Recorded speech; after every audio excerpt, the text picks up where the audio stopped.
Hello, everybody, and welcome to episode 78 of I Wish You Were Dead, a podcast about things that used to be alive. My name is Mike, that is Gavin, and that is Fia. How's it going, guys? I'm tired.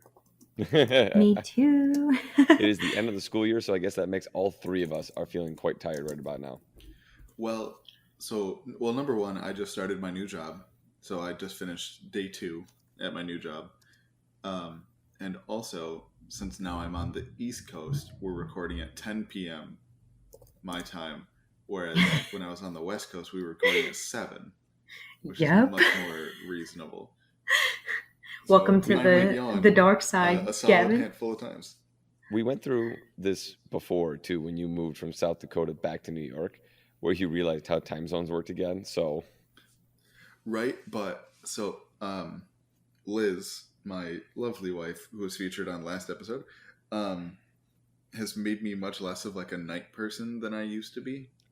Because if it were up to her, we'd go to bed at like 8.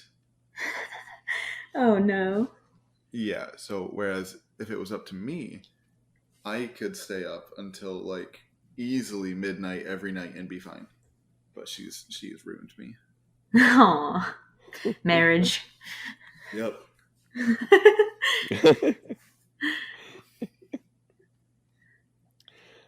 So we're all feeling tired today. But we got a good episode. Don't worry, everybody. It's gonna be a good episode. A lot of fun stuff going on. And so I suppose I can kick things off here with our Today in History. So June 15th in history. I'd like to do maybe a Today in History, or pardon me, a Mike Takes the Wheel episode about this whole incident at some point. Okay. I'm not sure. I probably won't, because like there's only so much you can say. But on this day, in 1859, the greatest war in American history took place. Do either of you guys have any idea what war began in the United States in 1859? I have no idea. It's the greatest by whose standards? By my standards. Okay. I have no idea. The great anti-Delaware War. I wish in 1859 the United States and Canada began the Great Pig War of 1859. Okay, I've definitely heard of this. Yeah. It is amazing. If you get a chance, there's several things online you can look up. But basically, in 1859, there was some dispute over a series of islands in the Pacific Northwest as to who they belonged to, the United States or British Canada at that time. And you had both Americans and British Canadians that were living there. Somebody owned a pig. I forget if they were an American or a Canadian. It doesn't really matter.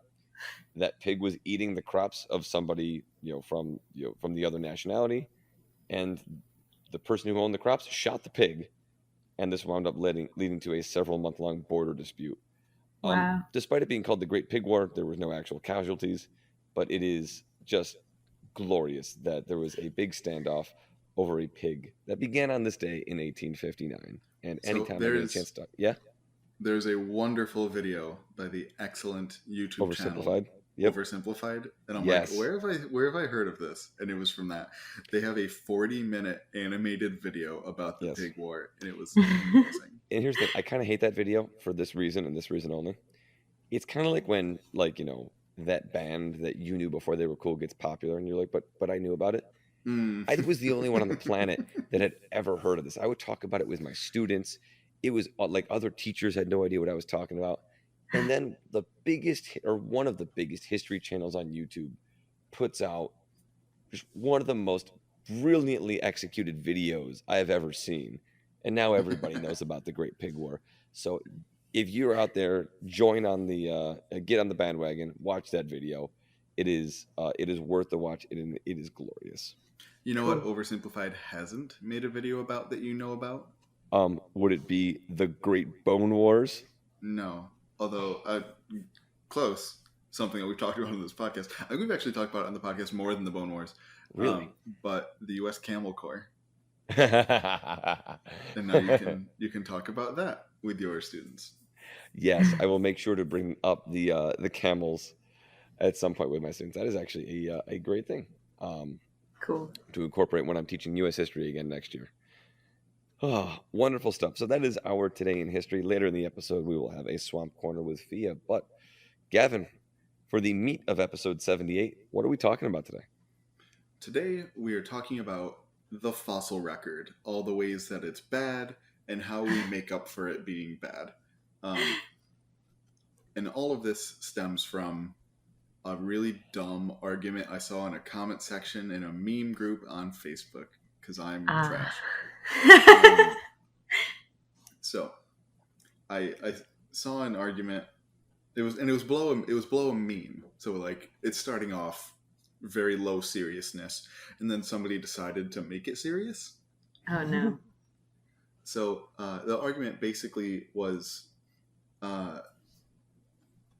somebody was really undervaluing what can be concluded from the fossil record, which is a rare twist because typically you see people that overvalue like what we can know from the fossil record, or are a little too confident in some of their conclusions. And so, of course, as it always is with things like this, it was a meme about T-Rex. Of course. Of course it was. And also, of course, I checked back and the comments have since been deleted. So I couldn't even reference them. I was going to originally have a link to it so people could go look for themselves if they wanted, but they were gone. But TLDR, a meme said something about T-Rex being well adapted to its environment. That's the part that this person seemed to have issue with. And immediately I was like, why? Like, who cares? It's a meme. Right. But, and this guy sort of, actually, he said something to the effect of, well, actually, we don't really know that it was well adapted, and there's so little we can actually tell from fossils, which led many experts who, like, I've never met, but, like, I know their names, I've read papers by them, to be like, no, we can tell a lot of stuff about, what things did from their fossils, especially T-Rex, which is arguably the most well-studied fossil animal in the world. Yeah. So it's like, this is, like, pick your battles here, buddy. And so that led me to think, we haven't actually talked all that much about, like, the fossil record itself on the show. So I feel like this would be a good opportunity to do that. So, question. Was this guy that made the under-assumption a random, just general person, or were they someone that was or are in the field of fossils? If they are, I've never heard of them, but that doesn't necessarily mean much. Right. I'm sure none of those people have ever heard of me. So it's like, that doesn't particularly mean much. It was not a name that I recognize. They're not regular listeners, is what you're saying? That's correct. They should be. It's up to listeners like you to share this with paleo-curious people you may know. Nice. But yeah, so let's talk about the fossil record a little bit. What is good about it, what's bad about it, and how we fix the bad stuff. So the fossil record is, from most of the definitions that I could kind of find, is the totality of fossils ever found. And I would kind of put a caveat on that personally and say that it's I'd added to say found and then studied by scientists. Okay. Because if it's found and never studied, then we don't really get any information from it, and it basically doesn't exist. So things in, like, private collections, to me, those aren't part of the fossil record because they're not available to science. If that makes sense. Yeah. And weirdly, the fossil record is both better and worse than you probably think it is. Okay. In what ways? So we'll get there. Okay. So we're gonna really break down your faith in paleontology first. Because All right. most of this episode is going to be talking about the ways the fossil record's bad. Okay. I'm looking forward to what you mean by bad. I'm looking forward to seeing this. So the fossil record is just inherently incomplete. And any paleontologist will openly tell you that, because it is a big part of what we do. is fixing this problem, that in any given environment, no matter how good the preservation is, even at, places like the Burgess Shale, which is, widely regarded as like one of, if not the best, especially for being as old as it is, like well-preserved fossil sites, it is a guarantee that you are not getting everything. Right. There's some species that you are missing. Some species might be overrepresented, so there might have been, 10%, of them in the environment, but you're getting 15 of it percent making up all of your animals. So it's like there's more of them than there should be. The fossil record is always in some way wrong by the time we see it. And we've talked at length on this pod that a lot of things affect how you become a fossil. I think the one that we've talked the most about, or at least sort of reference most time, is like where you live. So like what environment you live in really affects it. But a lot of other things, and I'm just going to give an example and break down a couple of them. And this is by no means like comprehensive. Many more things affect becoming a fossil than this. But everything from where you live, what you do in your environment, your size, your things about your chemistry, and honestly just dumb luck play really important parts in becoming a fossil. And based on all of these factors, the fossil record is just riddled with holes. And I feel it's really important to reiterate this. Any paleontologist will tell you that. It's not like we hide that. That's something that people who, I was going to say are activists against evolution, but I feel like activist is too nice a word. Who like don't believe in evolution and go out of their way to make that known that they don't believe in evolution. That's something that they think like paleontologists try to hide. And it's like, no, if you actually read paleontology papers, if it's anything even regarding the fossil record, it will very openly say something about that in the introduction. Yeah. Because that's just something you have to say up front, and we can move on from there, and I'll give some examples of that later. And I think it's really good to start off with an example of this, because I think a really great example of how the fossil record is incomplete are jellyfish. Because jellyfish are an incredibly old group. They've been around since at least the early Cambrian. So over, around 540 years, or 540 million years. And if not earlier than that. And they are incredibly common today in every kind of marine environment. But they are incredibly rare as fossils for a huge number of reasons. They're relatively small. They have no hard parts at all. And a lot of times, marine environments are not particularly good. Some of them are great for making fossils. Some of them are not great. And so, despite being this group that is really old and that we should have a great fossil record for in theory, we have an atrocious fossil record for jellyfish. And I think that's a really good example to just sort of see, even if you have a great marine deposit, there's probably some jellyfish there that you don't have. And that's something you have to at least take into consideration when you're talking about fossils. Gotcha. And so let's sort of circle back a little bit and talk about how each of those factors that I mentioned affects you becoming a fossil. So, say I, Gavin Davidson, wanted to turn myself into a fossil. And weirdly, there's a whole bunch of websites on like advice to do that. There's several websites for that? Oh, there's many. Oh, if you just Google like how to, well, if you Google how to become a fossil, you will not get like a scholarly answer. I would You'll imagine get that. how to make sure that you personally are fossilized when you die. Which, okay. On what kind of time scale are we talking here?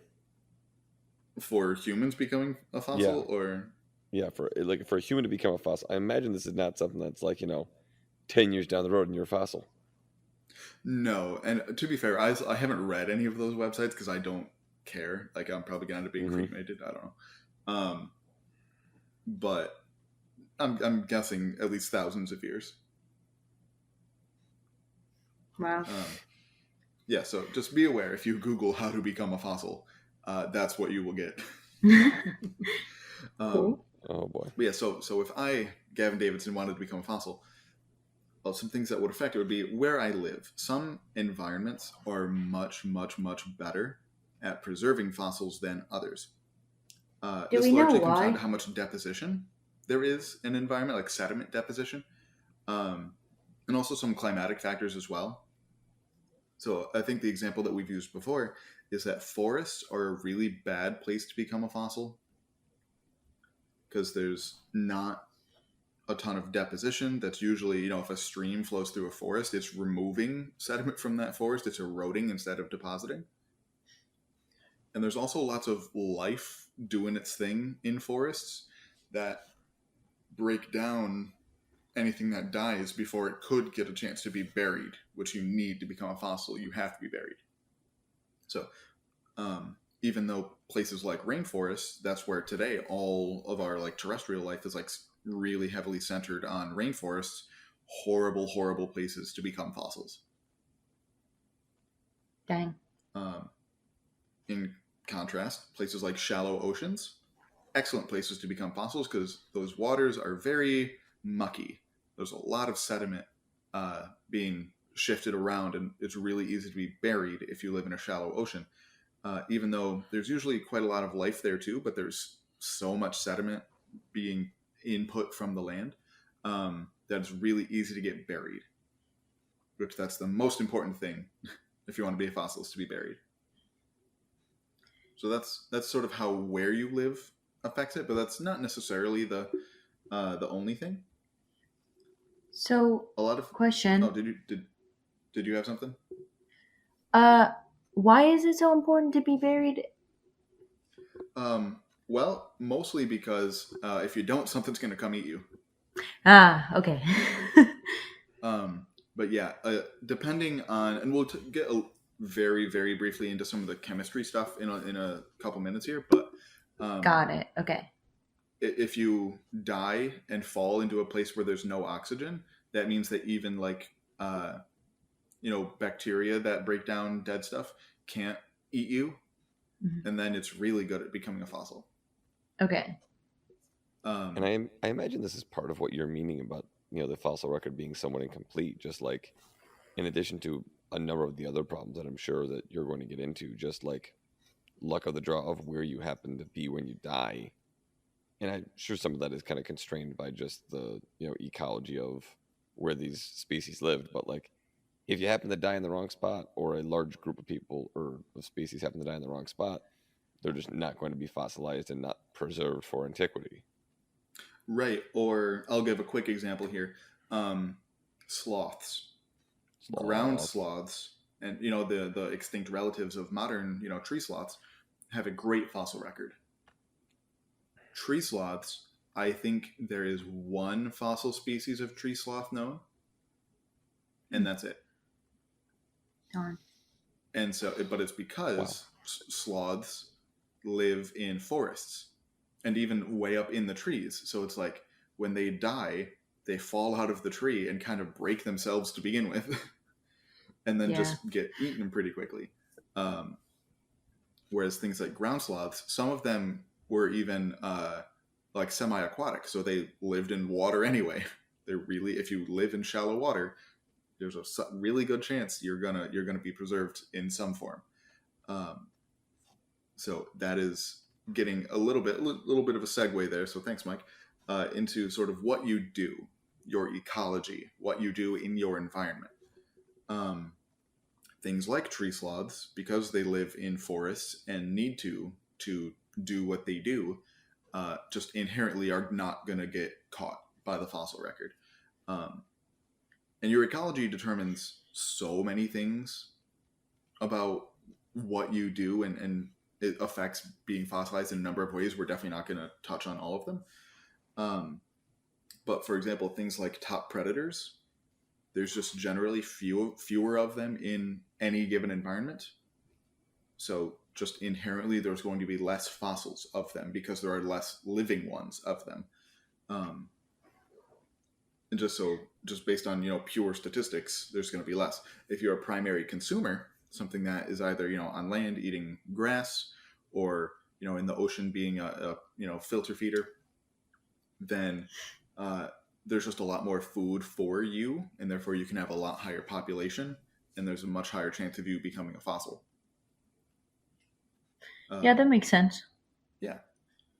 And so your ecology also plays a role in some things. For example, like just how durable you are. For example, things like birds, to do what they do in their ecosystem, except for like, the big flightless ones, they need to fly. And in order to fly, their bones need to be pretty delicate.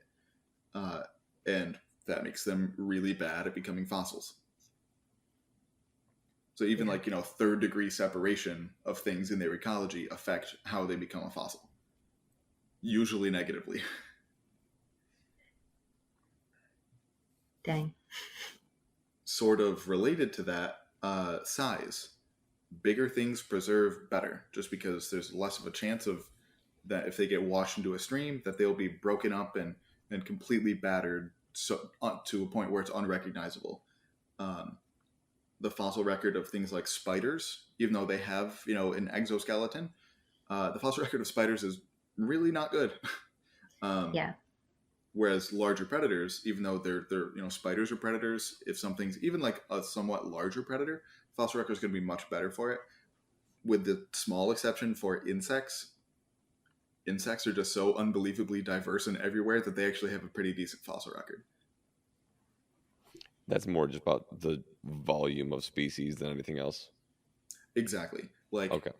On Earth today, a quarter of all animals are beetles. Like, not even just insects, just beetles. Oh, wow. So, wow. Yeah. When you have that many numbers on your side. Owen Wilson, but wow. Yeah, when your numbers are like that, it's pretty much impossible for you to dodge the fossil record totally. Getting into just a little bit of chemistry here, because I'm absolutely not a chemistry person. The chemistry and the metabolism of an organism can even affect, especially the chemistry relative to the environment that they live in, can affect their preservation. For example, plants preserve better in chemically reducing environments. So environments that like to steal electrons. And animals preserve better in chemically oxidizing environments. So the reverse.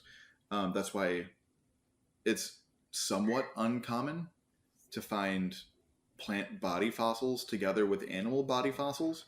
Obviously, seeds and things like pollen don't quite follow that same trend, but it's pretty rare to find like a tree trunk fossil right next to an animal fossil. It happens, but it's kind of rare, and that's also why in like swamp deposits that made all the coal in places like Pennsylvania, where I now live, and Kentucky and places like that, why you don't really find animal fossils along with it, even though I'm sure there were animals living in those swamps. Finding animal fossils with them is just pretty rare. Go ahead. This is just so dark. I feel like, not dark, but like, I'm just seeing all the flaws, and I'm like, this is like 1 in a million chance. It seems like that fossils happen. And it's funny that you say that. I believe that is the generally given statistic. Really? That's fun. Is that only roughly 1 out of every million individuals get fossilized. Wow. That sounds like the kind of statistic that like got made up. I know that sounds... You're right. Yeah, it sounds kind of bogus, but that's the general... It's been a while since I've looked at that specific statistic because I didn't think it was particularly important for this conversation. Mm-hmm. But last I heard, that is sort of the general going number. Wow.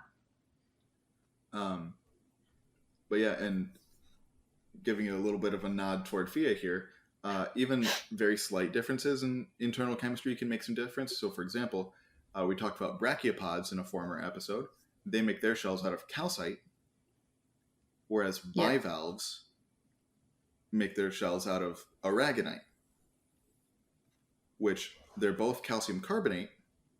They're both structurally very similar, but aragonite is like the atoms are arranged in a slightly less stable way than calcite.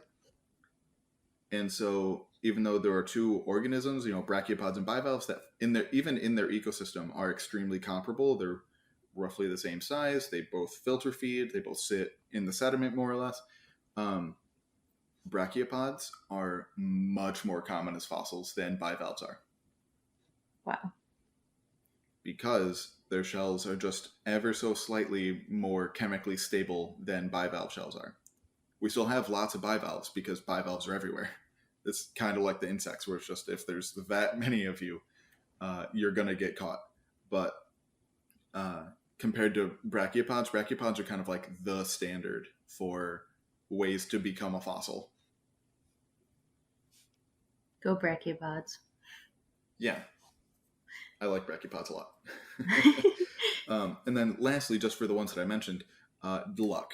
Pure dumb luck. Sometimes life just happens. And so, say... Life always just happens. It sure does.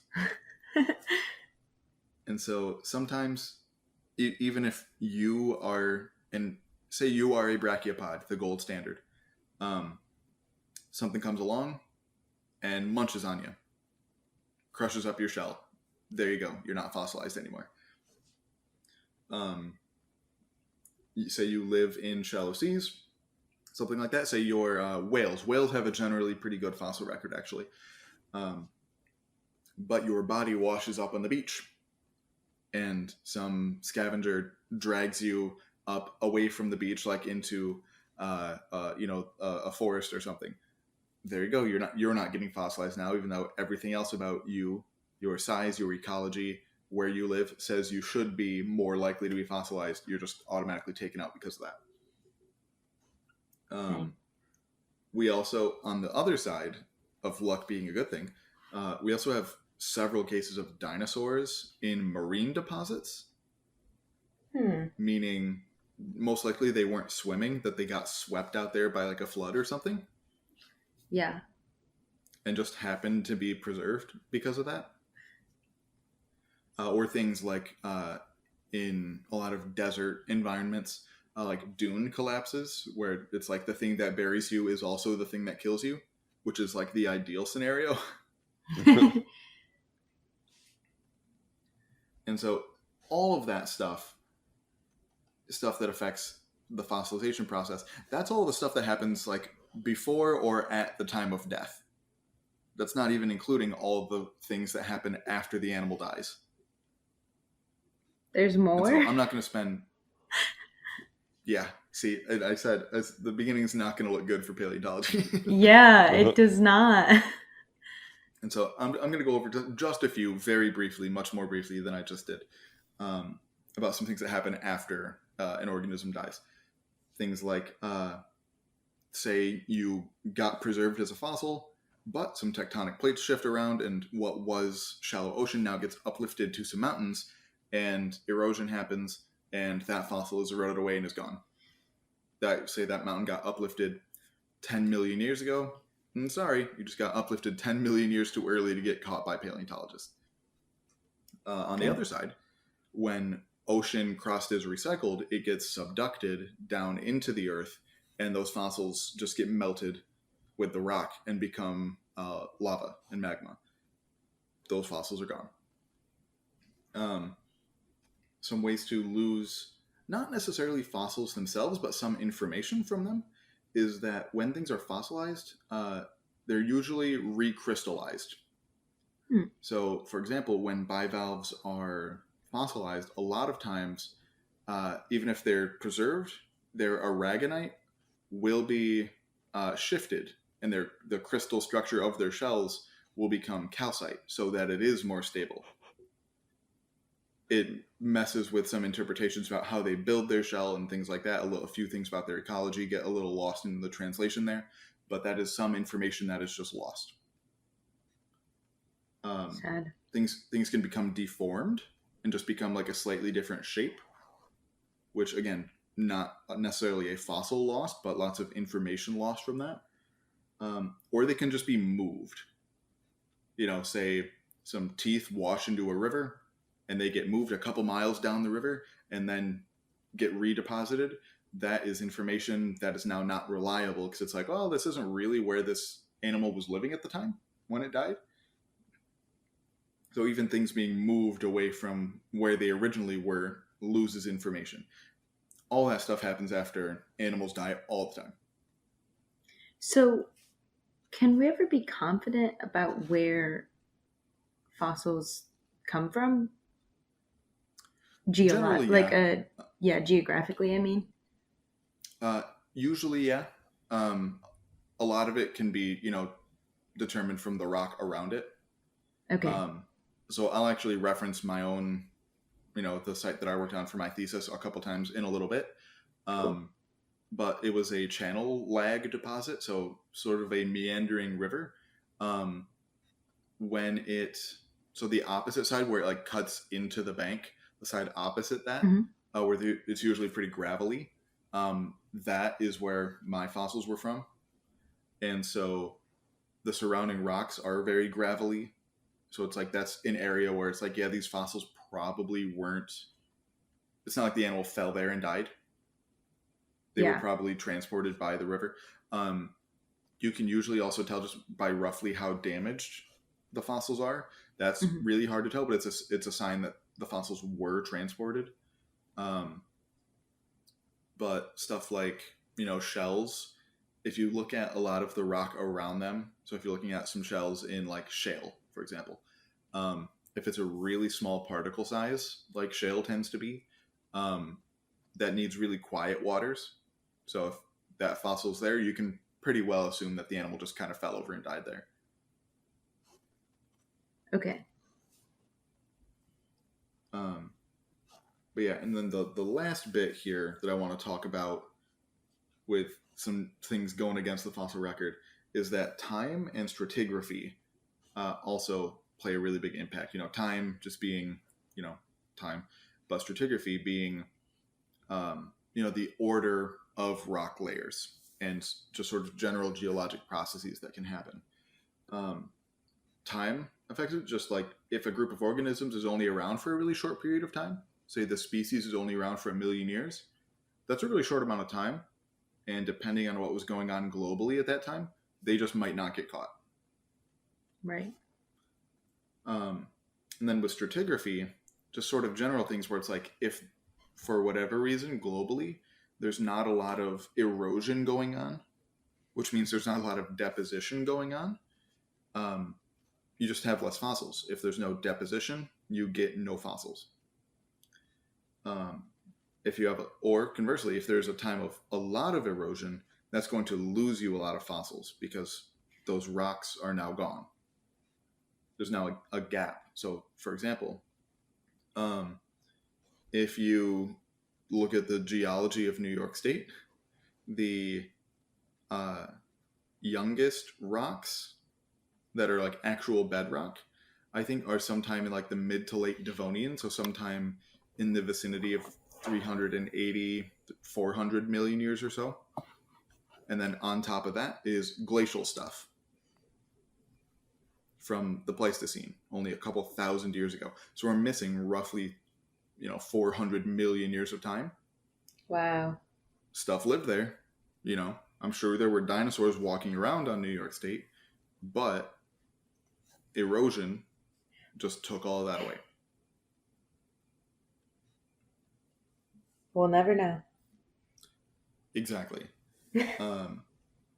And so all of this kind of makes it seem like the fossil record is just kind of garbage, and that guy from Facebook was right to say, well, we don't really know T-Rex was this, but there's hope.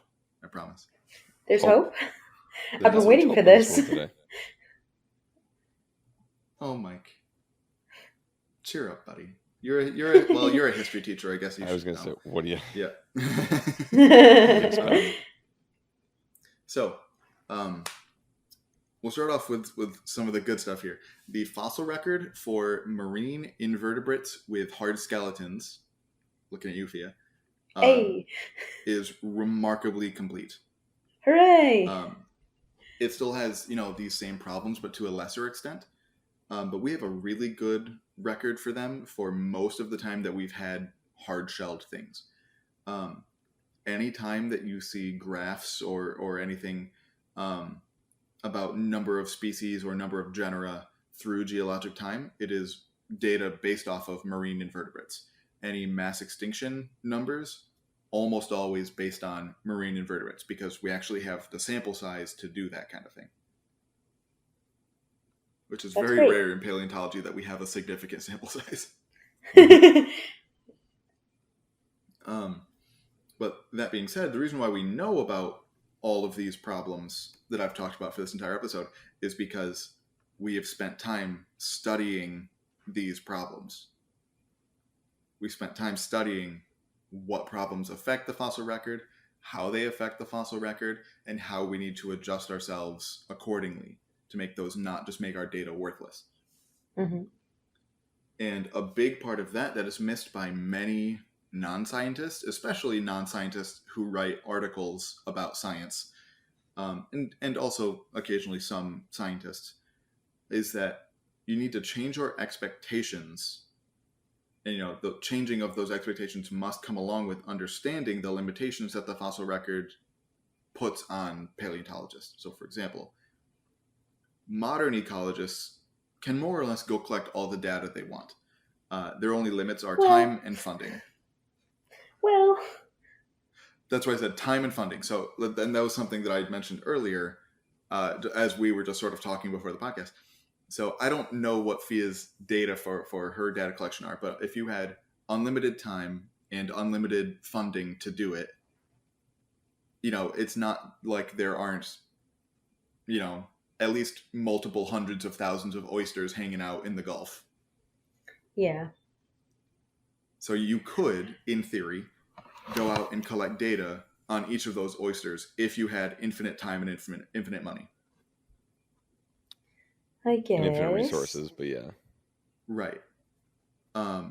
When paleontology, the fossils you have are the fossils you have. And there's really not much you can do about that.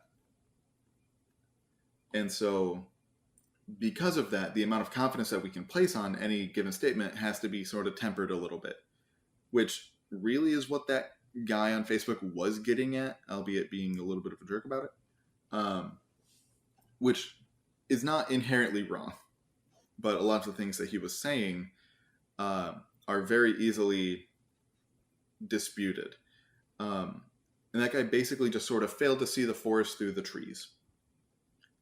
In that, like I said, in that thread, it was brought up about T-Rex being a hunter. I don't remember exactly how it was phrased, but something about T-Rex hunting. And the guy was pretty much like, we don't really know that it was a hunter. It could have just been a gigantic scavenger, which is something that has legitimately been suggested for T-Rex in the past. And many people were very quick to point out several lines of evidence for how we know from fossils and also from studying modern animals that T-Rex was primarily a hunter. And that is something that we can say with good confidence. There's been studies done that basically say, the only kind of animals that can be full-time scavengers need to be able to fly in order to get from body to body fast enough to get enough food. So it's basically just vultures. That's pretty much it. Okay. At least on land. Things in the ocean. The ocean's weird. The ocean is I'm sure weird. there are lots of things that just scavenge in the ocean. Oh yeah, crabs. Easily. And then other examples for things like fossils of, other dinosaurs that have healed wounds from what could presumably only be a T-Rex attack. And because it's healed, that means that it attacked it when it was alive, and it must have survived in order for the wounds to have healed. So things like that is like we have multiple evidences that say T-Rex was for sure a hunter. It probably scavenged, just like, a lion today. If it comes across some, a dead body, it's not going to not eat it. But, and that was just one example that can just sort of be extended into a wide variety of things. So there's a lot of indirect evidence that can be derived from the fossil record is basically the point here. Yes, and I'll go into a little bit more examples of that from my own personal research that I did for my thesis. Okay. And so another way of tempering our expectations as scientists is by adjusting our data sets. And to any scientist, saying adjusting our data is a little bit of a spooky sentence. Red flag.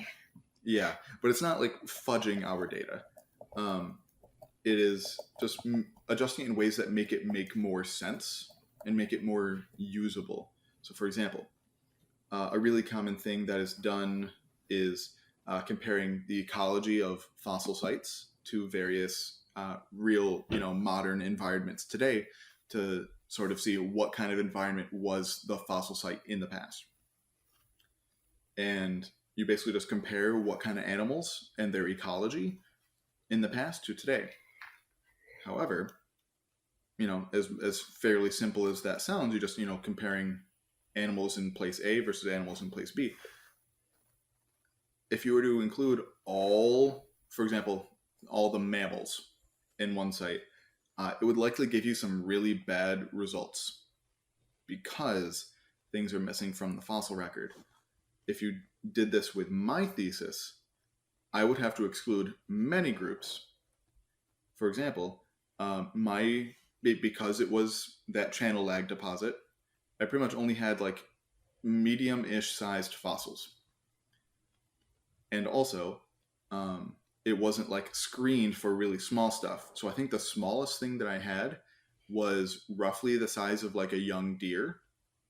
Oh. Maybe, medium dog to house cat-ish sized. So it's like all the rodents in that environment, gone.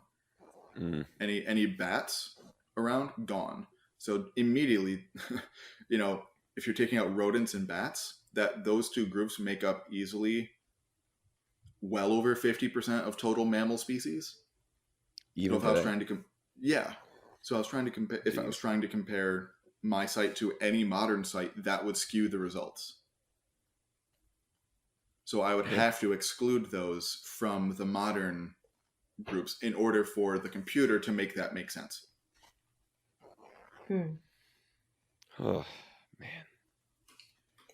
Your job sounds hard. Yeah. And even so what I didn't do that particularly, comparing the fossil site to modern places. That's not what I did for my thesis. For my thesis, I compared my site to other sites of similar age. But even then I had to exclude some stuff because other sites had some rodent fossils or even some, slightly larger mammals like weasels and things like that. My site did not.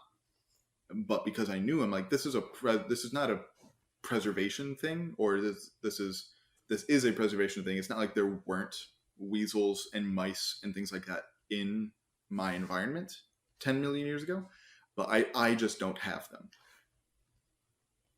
And so if I included things like that, it would have artificially made my results wacky.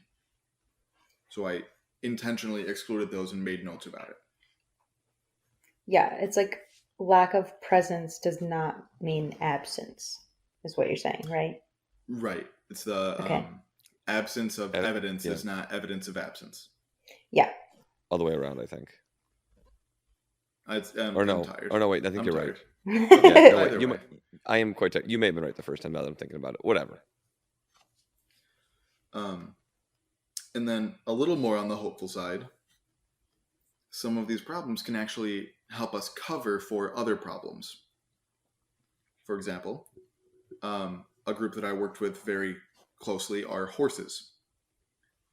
Adult horses have 44 teeth total, but only 2 femora, or this is a plural of femur, so they have 2 thigh bones. And if your sample size is decent enough, you should roughly find 1 femur for every 22 teeth, more or less. If that ratio is really off, it could tell you a variety of things about what might be causing the bias in your particular sample. In my site, like I said, I had several hundred horse teeth for my sample, and I had at 0 femora, like 0 thigh bones. So what could have been going wrong there? Like I mentioned, it was because of the environment, because of the depositional environment, because it was channel lag. Those lag deposits tend to gather things that are roughly like gravelly sized, not horse femur sized. So that would have been continued to have been swept down the river. And that's just a factor of my particular depositional environment. But you can use those kinds of things to say, okay, here's what was going on top of all the other geology, context clues that tell you what the environment is. But it can help you put a number to these biases, and it can help you, try to adjust for other things. So it's like, well, if I'm not finding any horse femurs, I'm probably not going to find any deer or rhino femora either. Okay. Because of the size? Right. Okay. And so, very long story short, wrapping this all up. So there is some hope. That yes, the fossil record has many holes in it, but like a nice brick of Swiss cheese, the holes don't really overlap. Certain holes might be bigger than others, but when the fossil record is taken as a whole, and especially when it is filled in with information from modern animals and ecosystems, it is very reliable and really does allow us to be really confident about a lot of things, even if sometimes that confidence is overstated, particularly by some of the dinosaur people. I mean, it sounds like you just need people that are good at their jobs and know what they're doing and know what they're looking for to be able to look at the fossil record and interpret it correctly. Because if it's, to people that don't know what they're talking about, I imagine that one guy had a point. Like, yeah, like it's not perfect. It's not going to tell you everything. But when you have people that know what they're talking about, that know how to actually handle this stuff, it can actually tell you quite a lot as long as you know what you're doing and can use the data correctly. Right. And I think that guy might have been caught like somewhere in the middle of the phrase that we've used a handful of times on this show, but of the systematic refutation of lies. That like the more education you go through, the more you have to learn, okay, the previous thing that you were told was only kind of correct and was a little bit of a lie. Right. So it's like, if you take like, intro to paleo, that's what you learn is, the fossil record's bad. You learn that there are ways to fix it, like we've talked about. And this barely went into a lot of the ways that we use to do it. But I think he didn't take Paleo 102 and didn't, further learn all of the ways that we have to make the fossil record more reliable than it looks at face value. And that's why we go to college. Yay. And that's why Gavin went to college. So if you had to just sum up, your overall position on the fossil record, Gavin, in one sentence, just the soundbite, the snippet, if somebody was listening and made it all the way through and was talking to their friends, what should everybody know about the fossil record and how useful it is? Like I said at the beginning, it is better and worse than you think it is. Nice. That is just vague enough to entice people to come listen to the podcast. So, Gavin, do we have anything else left on the fossil record? I don't think so. All right, you know what that means. I sure do. Swamp Corner. Swamp Corner with Fia. All right, Fia, what do we got? So, for this episode, I would like to talk about the blue crab.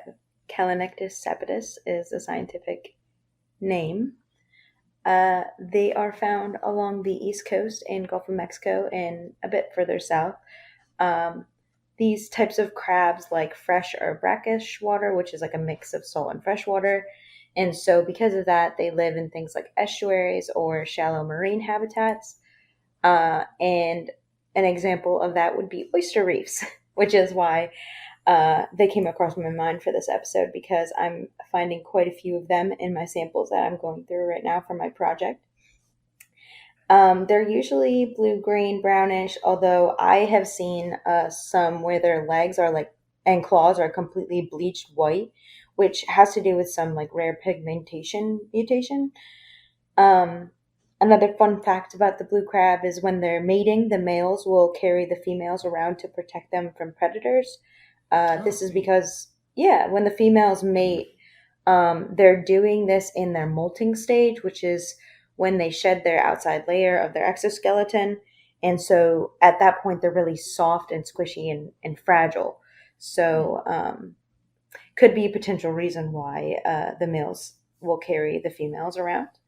They are also, according to Sea Life Base, highly cannibalistic, which I found very interesting.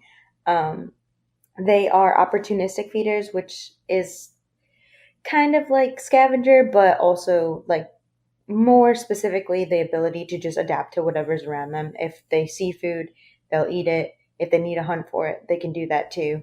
They're pretty adaptive in how they eat. Lastly, they're just a huge delicacy in Louisiana. I know it's a huge fishery down in the Gulf Coast, or the Gulf of Mexico. And they're used in food dishes like crab bisque, and really prominently in Louisiana, crab boils. It's just like boiling whole crabs and then eating them. So that's my blue crab story. They're delicious. I am not at all a crab person, or even I a once. person. I had them once, like probably a decade ago at this point, if not more than that. I didn't like them, so it might be time to refresh the palate and see if I'm into it. Yeah, they're a lot to pick through. You don't get much meat out of what you process, but they're sweet and they don't taste super fishy, so that's a good thing. Yeah. Well, we may have to give them a shot at one point, but thank you for that Swamp Corner, Fia. Of course. And does anybody have anything else for this episode? I don't think so. Nope. Perfect. Well, this has been episode 78 of I Wish You Were Dead, a podcast about things that used to be alive. My name is Mike. That is Gavin. That is Fia. Two of us are on the East Coast for this episode. And I will see you all next week. Take care, everybody. This episode of I Wish You Were Dead was written by Gavin Davidson and hosted by Gavin Davidson, Mike Bryson, and Finella Campanino. It was sound edited by Mike Bryson and edited for YouTube by Gavin Davidson. Special thanks to former guests of the pod and to listeners like you.